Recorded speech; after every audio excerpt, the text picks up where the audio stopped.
Senhor presidente, senhores deputados, senhoras deputadas, aproveito para saudar o deputado Moswar Baqui, que termina de se filiar ao nosso partido, PDT, seja muito bem-vindo.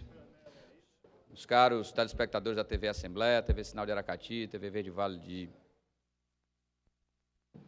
do Cariri, meus caros ouvintes da Rádio FM Assembleia,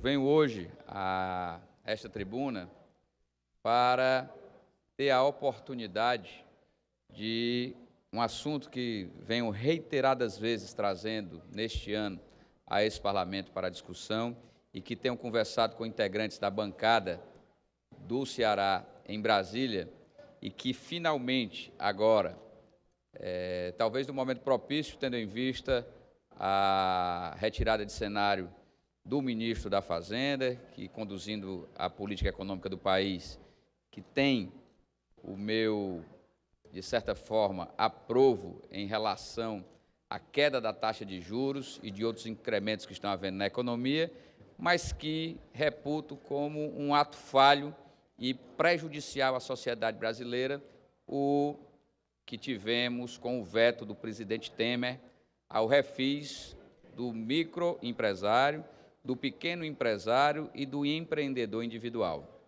Inclusive, nós estávamos marcados para amanhã uma reunião do Fórum Permanente da Micro e Pequena Empresa, do qual faço parte representando essa casa, de sediarmos aqui uma reunião para discutirmos um plano de ação para que cada um dos segmentos pudessem ter a oportunidade de conversar com os parlamentares federais para que eles tivessem essa tomada de decisão de derrubada do veto.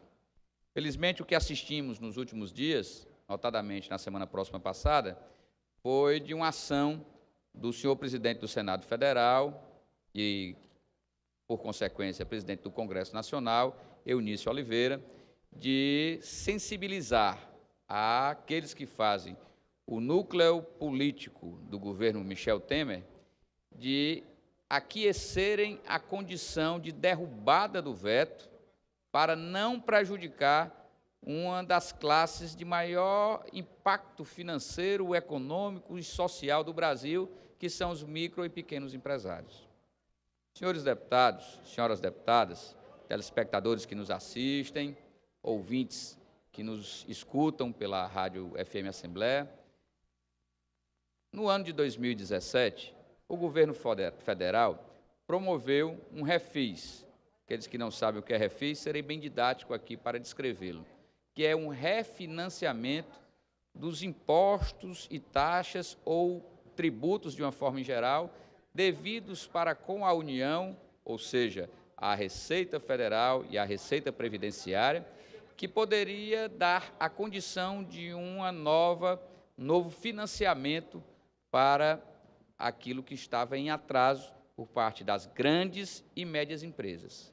O Congresso Nacional, por sua vez, numa atitude sábia, discutida, debatida e vendo como poderia colaborar para a saída dessa tão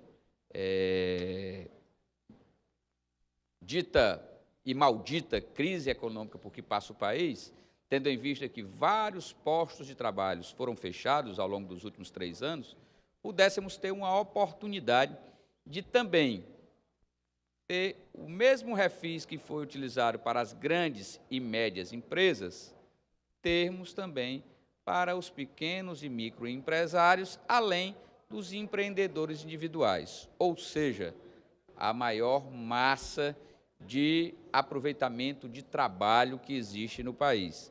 Afinal de contas, a micro e pequena empresa e o empreendedor individual significa para a economia brasileira uma significativa expressão de mais de 60% daquilo que é gerado de riquezas ou de formação do nosso produto industrial, ou melhor, do nosso produto interno bruto, o PIB brasileiro, que vem através dessas receitas advindas dos micro e pequenos empresários, além dos empreendedores individuais.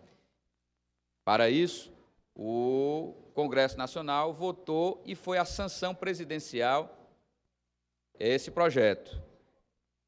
Ainda que, com a participação efetiva do SEBRAE, com a participação política também do secretário nacional da micro e pequena empresa, a FIF Domingos, além de outras entidades empresariais, notadamente aquelas que representam os menores agentes da economia, mas que formam a maior massa de mão de obra empregada no nosso país, pudessem ter também a mesma condição de igualdade do refis, ou seja, pudessem ter os seus tributos, as suas taxas, os seus impostos devidos para a Receita Federal, devidos para a Receita Previdenciária, parcelados em igual condição, para que pudessem estar aptos, muitas vezes até, para regularizar suas situações, tendo em vista que, embora havendo a previsão no Estatuto da Micro e Pequena Empresa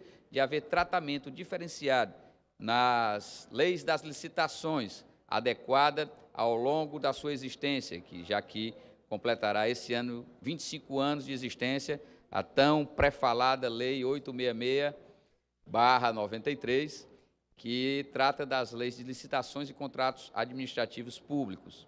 Então, dessa forma, pudesse ter a condição do pequeno e do microempresário estar ali também pleiteando essa mesma condição. Eu aqui disse que falaria com parlamentares, e assim o fiz, conversei com alguns deputados federais, também fiz chegar ao próprio senador Eunício, presidente do Congresso Nacional, dentre outros parlamentares que integram a bancada federal do Ceará no Congresso Nacional, e para a nossa felicidade, hoje deverá estar sendo votado, e com isso daí teremos a oportunidade de dar essa mesma condição de refis, ou seja, de refinanciamento de suas dívidas para com o fisco federal, para o empreendedor individual, o micro e pequeno empresário. Passando agora, senhor presidente, senhores deputados, senhoras deputadas, para um outro tópico do nosso assunto, trago hoje a esta casa um assunto que muito tem me incomodado, além de a mim, é claro, também ao mundo, que são os desperdícios de alimentos. Você, telespectador da TV Assembleia, ouvinte da FM Assembleia, pare um instante para avaliar, na sua casa, quais alimentos costumeiramente costumam ser jogados no lixo? Muito provavelmente, as sobras de pão, queijo, arroz, feijão, legumes, frutas e verduras, que não possuem aparência tão atrativa. Infelizmente, no mundo, esta prática é mais comum do que se imagina. Segundo a FAO, Organização das Nações Unidas para a Alimentação e Agricultura, nada menos do que 1 bilhão e 300 milhões de toneladas de alimentos são desperdiçadas em todo o mundo. De acordo com o último relatório da FAO, esta quantidade daria para alimentar as 800 milhões de pessoas que passam fome no mundo. Em números, o desperdício chega a 750 bilhões de dólares por ano, excluindo aí peixes e frutos do mar. Bastaria um quarto, apenas um quarto, destes 750 bilhões de dólares para alimentar essas 800 milhões de pessoas. Ou seja, o fim do desperdício significaria, pasmem senhores, pasmem todos, o fim desse desperdício significaria o fim da fome global. Outro ponto, cerca de 1,4 bilhão de hectares, quase 30% das terras agriculturáveis disponíveis, é usado para plantar alimentos que serão desperdiçados.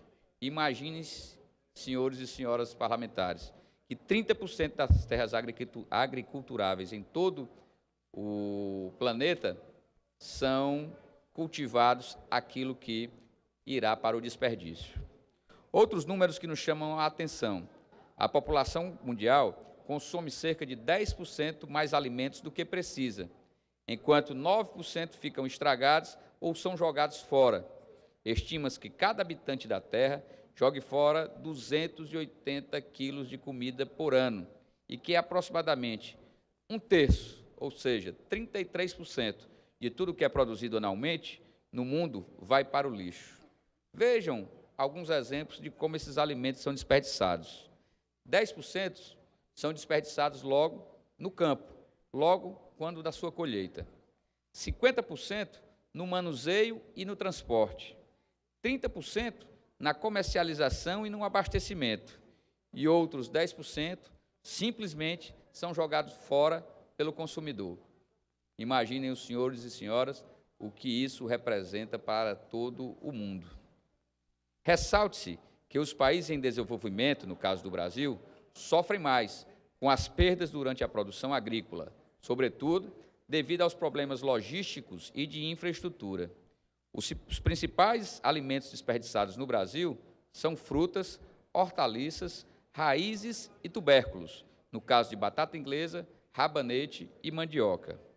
Anualmente, aqui são desperdiçadas 41 mil toneladas de alimentos, posicionando o Brasil entre os 10 países que mais desperdiçam alimentos no mundo. Vejam quais são os números relativos ao nosso país. 30% de toda a produção agrícola brasileira são desperdiçados. Um número considerado muito alto, se considerado com o Japão, que tem menos de 20%, e de países europeus, onde o desperdício varia entre 20% e 25%. Uma família média brasileira gasta R$ 750 mensais só na compra de alimentos. 3,5 milhões de brasileiros estão em situação de insegurança alimentar. Cada brasileiro gera em torno de 1 quilo de lixo por dia e mais da metade é de lixo orgânico, formado de restos de alimentos. Volto a dizer que esses são dados pesquisados pela FAO, Organização das Nações Unidas para a Alimentação e Agricultura. Está comprovado no Ceará, ainda, que desde a colheita até a mesa, os hortifrutigranjeiros, por exemplo, sofrem 10 manuseios. E isto também é muito preocupante. Quanto mais se toca no alimento, mais se estraga. O Ceará é um dos maiores produtores de caju, por exemplo. Vossas Excelências, que em sua maioria são defensores da cajucultura nesta casa, sabem que o pedúnculo do caju está entre os alimentos mais desperdiçados e que poderia ser empregado no combate à fome. A parte carnosa do caju é industrializada apenas na fabricação de sucos e doces, quando deveria alimentar estudantes das escolas públicas e milhões de cearenses que passam fome. A parte carnosa do caju, que vai para o lixo, é rica em fibras, vitamina C e sais minerais, como o cálcio, o ferro e o fósforo. Se combinarmos o pedúnculo com ovo ou queijo, o valor proteico agregado é muito mais alto. Vossa Excelência, deputado Evandro Leitão, que apresentou nesta casa um projeto de indicação criando um plano estadual de combate ao desperdício de alimentos, também tem conhecimento de que há muito desperdício nos supermercados, nos restaurantes e nas feiras livres espalhadas pelo estado do Ceará. Assim, senhoras e senhores, deputados e deputadas, sugiro que o sistema de comunicação da Assembleia encampe uma campanha midiática sobre o desperdício de alimentos com o objetivo de esclarecer e orientar o povo cearense a contribuir na redução do número de pessoas que passam fome ainda no nosso estado do Ceará. Dessa forma, senhor presidente, senhores deputados, senhoras deputadas, quero agradecer aqui ao deputado Tomás Holanda por ter me dado o tempo que pudesse dispor nesse primeiro expediente da manhã desta terça-feira, a primeira sessão ordinária do mês de abril, e que pudéssemos falar sobre esses dois grandes temas aqui. O primeiro deles, a votação do refis da micro e pequena empresa no Brasil, que deverá ocorrer hoje e que proclamo aqui a derrubada ao veto do presidente Temer à matéria. E o segundo, sobre o alerta ao desperdício de alimentos e que a Assembleia também haja como protagonista em uma campanha publicitária que possa ajudar a combatermos esse desperdício de alimentos e alimentarmos muitas famílias do nosso estado do Ceará. Era isso. Muito obrigado. Bom dia a todos.